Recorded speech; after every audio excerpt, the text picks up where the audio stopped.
சனிக்கிழமை அன்னைக்கு நம்ம பழனிக்கு போகலான்னு சொல்லிட்டு 3 மணிக்கு அந்த ஸ்டாப் எடுத்தேன். மினி விலாக் தான். நான் எந்திரிச்சு குளிச்சுட்டு அதுக்கப்புறம் தான் வாசல் தெளிச்சு கோலம் போட ஆரம்பித்தேன். நான் குளிச்சுட்டு ரெடி ஆகிட்டேன். அதுக்கப்புறம் நிரு ரக்ஷும் எந்திரிச்சிட்டு ரெடி ஆகிட்டாங்க. தம்பி குளிச்சுட்டு இருந்தால் அதுக்குள்ளே நான் நிருவுக்கு தலை சீவிட்டு பூ வச்சு விட்டேன்.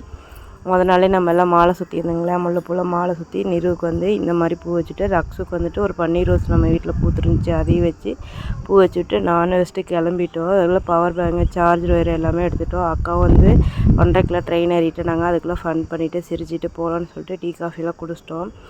ஏடிஎம் போயிட்டு பணம் எடுத்துகிட்டு என்ன பர்ஸில் பணம் ஏடிஎம்மில் எடுத்துகிட்டு நாங்கள் 4 பேர் போய் பஸ் ஏற போயிட்டு, சரி இந்த பஸ்ஸில் போயிடலாண்டா வாங்கடா அப்படின்னு நான் ஃப்ரெண்ட்ஸ் வீட்டில் ஏறுங்கன்னா அப்படின்னு சொல்லிட்டு கலாச்சிட்டே போனேனுங்க.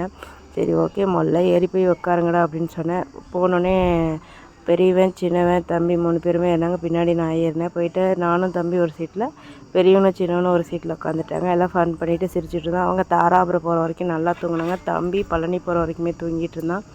5:50க்கு மேலே ஆகிடுச்சி பஸ் எடுக்கவே.